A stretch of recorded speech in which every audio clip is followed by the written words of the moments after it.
decided to just go ahead and vlog my whole process of making sourdough. Started making sourdough like beginning of 2020, like when everyone else did, and I nailed it. I loved it so much. I started doing loaves like every single week. I was making 2 loaves consistently.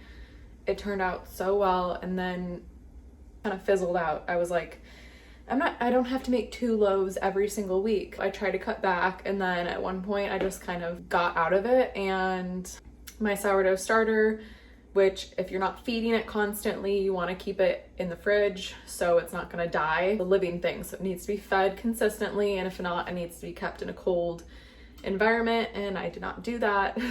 Didn't feed it anymore. So essentially this living being thing died. I'm gonna start from the very beginning with my sourdough starter, and I figured I would film that.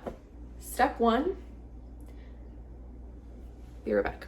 So step 1, I like to have like a hard copy of my steps laid out in front of me, whether it's, I usually like having a piece of paper because I like to take notes and write on it. If I don't use stone ground rye flour, I will make a note, oh, I used whole wheat this time. So I like to keep track of everything on a piece of paper. If you don't have like a printer or something, just use your phone. I will attach a link, or if you're interested, I will send you a copy of my step-by-step instructions for the sourdough starter schedule. Say that like 5 times fast. I have a sourdough starter feeding schedule. Super easy. The first time I ever used it, I was able to make starter out of it, which was awesome. I feel like this is kind of a foolproof way to start your starter.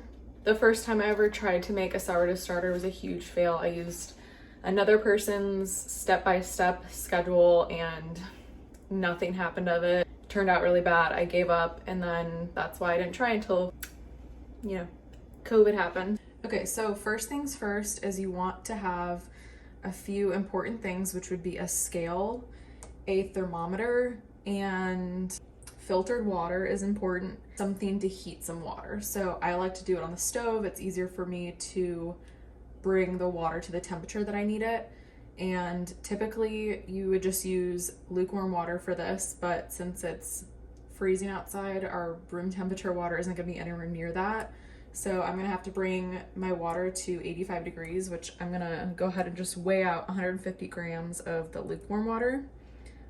So immediately the pot's already on there, so I've zeroed out the pot. I'm gonna go ahead and weigh out 150 grams, give or take. That's okay. I'm gonna leave it at 157 because depending on like how much I heat it, some water might evaporate, so this is perfect. Another important thing to weigh out is the vessel that you'll be keeping your sourdough starter in, and I like to use these weck jars. I can also have these linked. These are perfect because they're a good size and they have lids and everything like that. So this is 313 grams. I'm gonna go ahead and write that weight down on my sourdough feeding schedule just so I know what the weight of my vessel is, so I can subtract that when I'm feeding this. So now I'm just gonna go ahead and zero this out. And now I'm going to weigh my 100 grams of flour. You should use something like a rye flour because it helps get your sourdough starter there quicker. I just have this local, I believe it's a whole wheat flour. So I'm gonna go ahead and use this. Just use whatever you have on hand. Make sure it is organic. Do not use bleached flour whatsoever. Basically, what's gonna help feed your starter are all the different bacterias that are in the flour. It has nothing to do with what's in the air. Most of the time, it's just gonna be whatever comes in the flour. So if your flour is bleached, it's not gonna work. It's not gonna do anything. Look at the quality of that flour. You can still see like the flecks of grain in there. So this will be perfect. And I'm doing 100 grams of flour. I'm gonna go ahead and use a spoon just so it's easier and I don't get stuff all over the place, which I still probably will. Need 100 grams. Okay, that's perfect. We have 100 grams of flour. And now that I have our water, it's come to the temperature that we want, which is 85 degrees roughly. I'm just gonna go ahead and add this to my flour.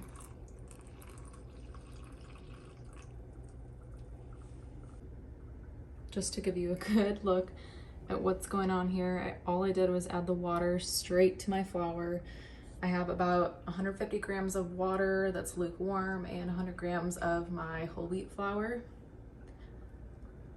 And all I did was add those together. I'm gonna go ahead and mix these, and you don't wanna overmix. I'll show you what the consistency should be like. I like to use a small spatula. I'm not sure where I got this. It's probably from like Target or Walmart or something. And I just like to give this a good mix. You don't wanna overmix it because then you'll be creating gluten, and that's not the goal here. It's just to combine to have this kind of like warm, like loose, wet batter almost like a pancake batter.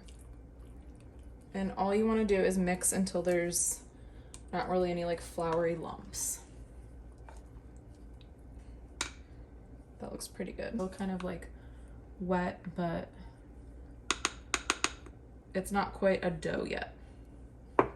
So go ahead now and just scrape down the sides of this. You want to kind of mark where this is right now, either with a marker or a rubber band, which is what I find more convenient. So you just want to kind of wipe off the sides. So you have, what's going to happen is this is going to climb, and you want this to rise, and that's how you know your sourdough starter is active and alive. I'm going to go ahead and just put a lid loosely on this and then rubber band it. Go ahead and take a rubber band. I'm gonna use a red one just because you can see it easily, and roll that kind of where your sourdough starter begins.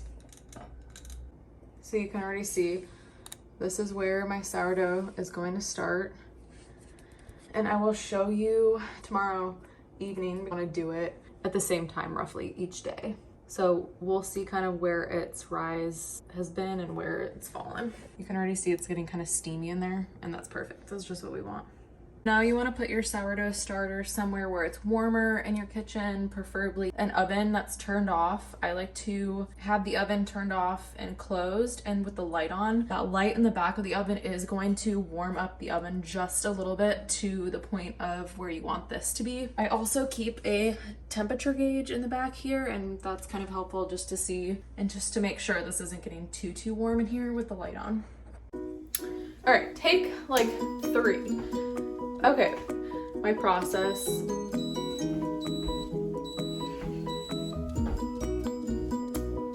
Now the eggs are boiling.